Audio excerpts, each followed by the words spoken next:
Hello and welcome. This is gonna be an efficient 4-day trip in Beijing.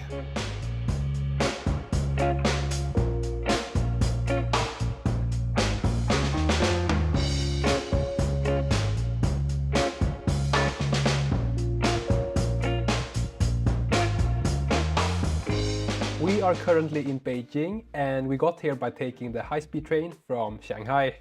And I'm very happy to be back. It's been almost 7 years since I last was here. The total distance is around 1,200 kilometers and it took around 4.5 hours. And the price was $100 for a single one-way ticket. It was a very nice train ride. And I also got a window seat, so I feel like I got to see so much of the Chinese country. I probably saw over 10 million homes during this whole ride. And during this time, I also listened to a self-improvement podcast.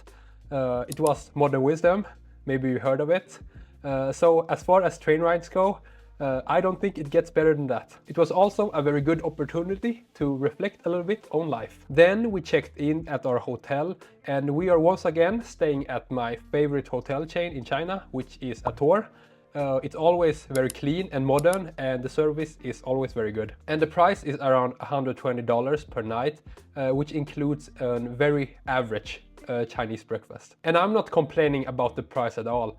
I remember around 2 years ago where I went to London and I paid around $150 per night to sleep in a closet with no sound isolation. And that was one of those moments where I realized that money is pretty important. Okay, either way, let's go to our first destination. It's dark outside now and one of the best places to go to during the evening is this bird nest stadium. And I gotta say, I think it's a very beautiful building and it reminds me of those crispy dumplings.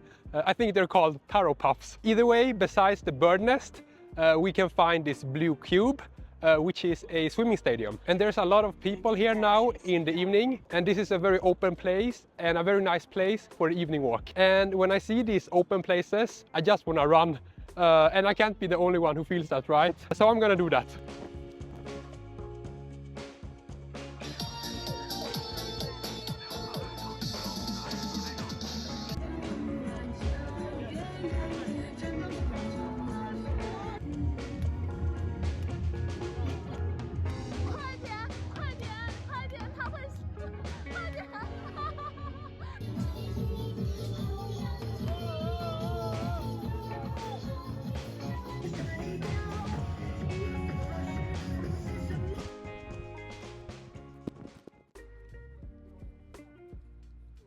Good morning.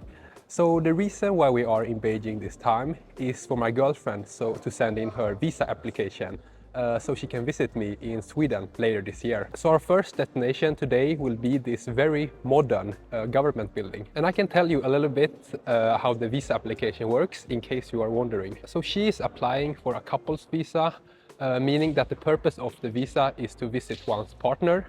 And what she needs to prove is that we are in a relationship and that she plans on returning back to China after the visit, because China don't want their people leaving the country. So what she has done is that she has filled in a lot of documents and provided a lot of photos of us together and basically just share our entire dating history. And videos are not allowed since everything needs to be printed out on paper. So now she's just gonna send in the documents and then we're gonna hope for the best.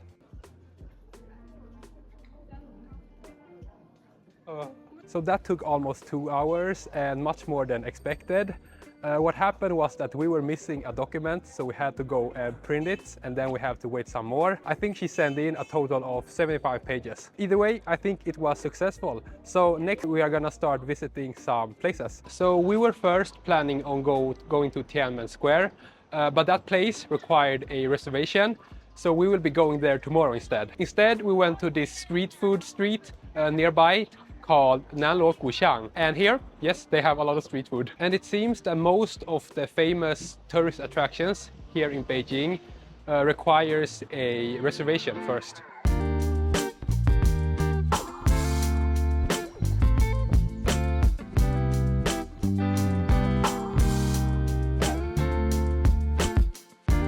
So far, it's been a very slow day. It's already 3 p.m. here, and to be honest, I am feeling a little bit triggered. Also, there are so many smokers here and the air quality is much worse compared to Shanghai. Okay, so we're taking a quick food break and today we're having some dumplings. I think I need to calm down a little bit and after that I can hopefully make a V-shaped recovery. Shall we take a bite? Hello, we just finished the meal and I'm happy to say that I have recovered successfully. And our next destination are gonna be these two drum towers. I just wanna say that most of the time I script out all the things I wanna say. I don't know if it's obvious, but today I'm gonna challenge myself. And so for the rest of the day, I have not prepared anything to say. So I'll just see what I can come up with. I think the important part is to not think too much about what I need to say. Instead, just go with the flow. Although I don't think that's a good way to live life. I think that's a terrible way actually, but maybe that's a good way when making videos.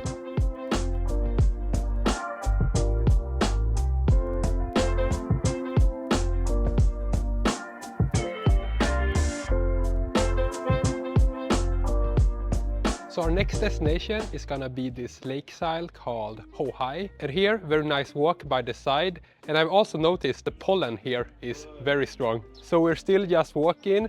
And I just wanna say that I'm so much more creative when I'm home in front of the computer compared to when I'm out here walking and vlogging and in front of the camera. I think I'll have to work on that.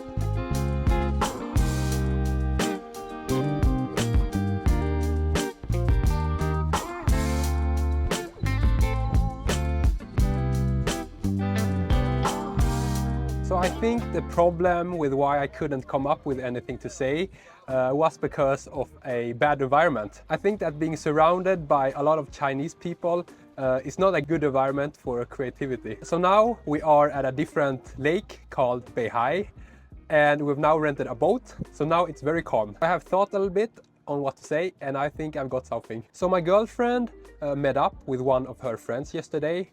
And she told me that one of the things they talked about was, of course, dating. I think that is very common as women turn 25 and forward. And I've heard it many times now that most single guys in China are not very impressive and all the good ones are taken. And now her friend wants to instead focus on her career and then buy a house and then live by herself because it's so difficult to find a man that is good enough for her. And I think that the right advice to give her is to not give up and instead do things that her future self will thank her current self for. And I really do agree with her when it comes to the quality of most single men here in China. And if I'm gonna be a bit harsh, then I would describe them as weak, tired and distracted. But of course there are still a lot of high quality guys out there. Just maybe a bit difficult to find them. Either way, we are gonna stay on this boat for maybe 1 more hour and then we are gonna go back to the hotel.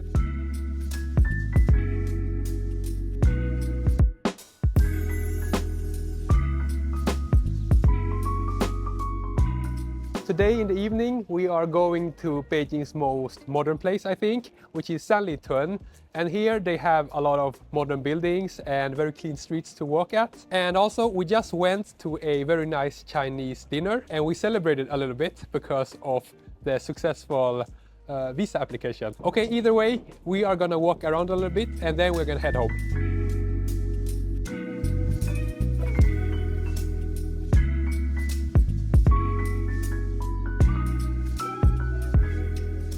Back at the hotel now, and I think it's overall been a good day. Regarding speaking without a script, I don't think that went as well as I hoped, and I definitely need more training in that. Either way, I want to talk a little bit on why I got triggered today. And it's not because we had to wait a couple of hours at the visa center or that it takes like at least 40 minutes to travel anywhere in Beijing. No, but the main reason why I got triggered is because of the amount of smokers here and a little bit the bad air quality. But it was mostly the smokers. Like, I don't know what it is, but I'm especially sensitive to that smell. I think it just smells so bad and it sometimes gives me this small headache. And there are just way more smokers here in Beijing compared to Shanghai. Like when I breathe in that secondhand smoke, it's like I enter a small panic mode. And I would say that 90% of all smokers are men that are out of shape. And here in China, most of the smokers, when they smoke, they like to hide the cigarette and then pick it up really fast, take a breath, and then hide it again. So it's very difficult to find the smokers when you're walking. Okay, either way, that's the end of day 2.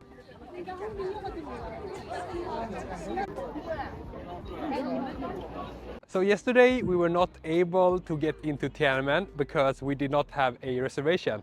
But today we have, so now we're here. And the weather today is much better than yesterday, and the air quality is also good today. And Tiananmen is definitely the biggest square I've been to so far. I would say it's probably around 1 kilometer in length, and I like it a lot. And here the queue to get in was quite long and the security is very tight. Although it is tempting to start running, I will not do that because there are a lot of guards here and I don't want any unwanted attention. Okay, let's go to the next place.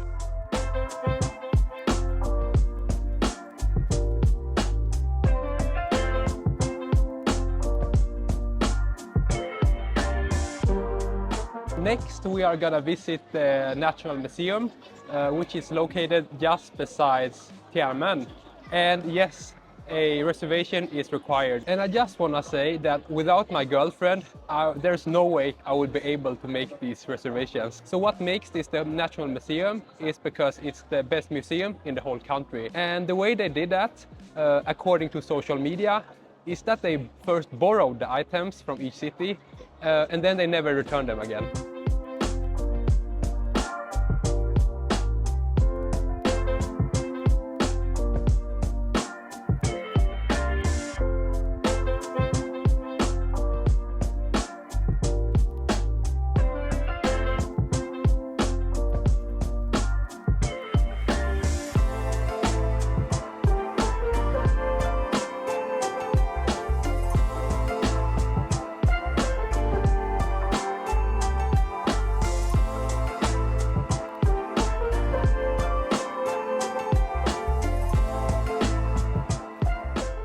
So our last destination today is gonna be Summer Palace, and we got here by taking a metro, which took almost 1.5 hours. So hope this park is worth it.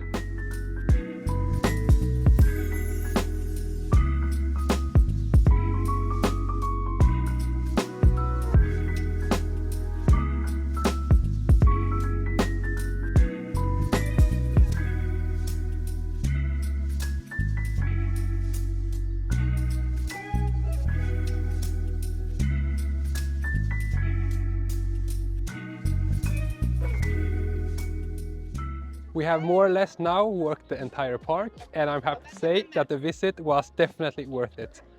Next, we will go home.